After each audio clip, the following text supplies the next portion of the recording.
Hello, Silver Mesa students. Today is November 11th, and it's Veterans Day. Veterans Day is a national holiday where we celebrate all of the men and women who have served in our military to keep our country safe. I have Azalea Olson here from our 5th grade Mr. Nelson's class. She wrote an essay for a contest from the Utah PTA and the Utah National Guard, and she won. And so her essay will be presented on Veterans Day in a ceremony downtown in Salt Lake. And we wanted to have you have a chance to hear her essay in celebration of Veterans Day. So take it away.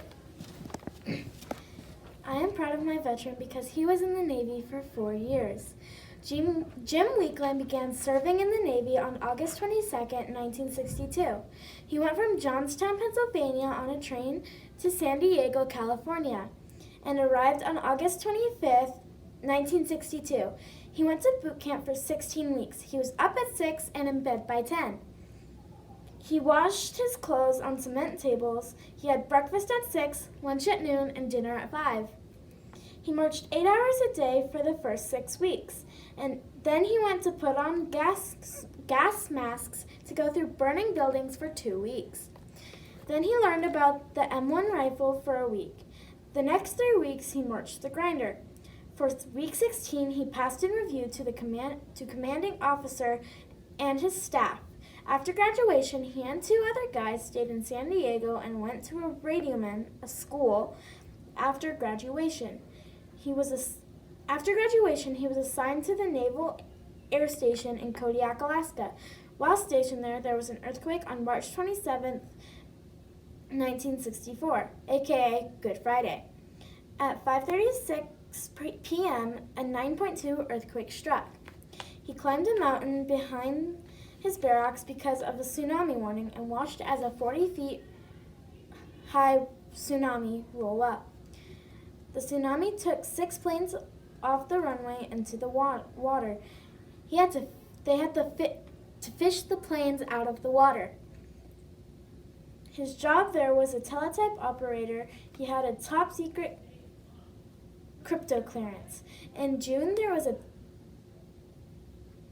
of 1964, he and 3 other guys drove down Alcan, a 3,000-mile ride to Seattle, Washington. Once in Seattle, they drove to the airport to give the car, a 1956 Ford, to someone at the airport.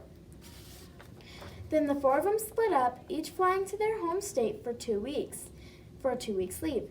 After the leave was over, he flew from Pittsburgh to Long Beach, California, where he boarded the USS Kearsarge CVS-33.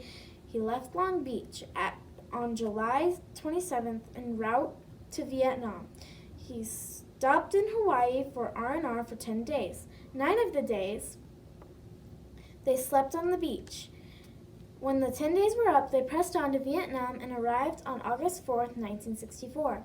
Their duty station was in the Gulf of Tonkin.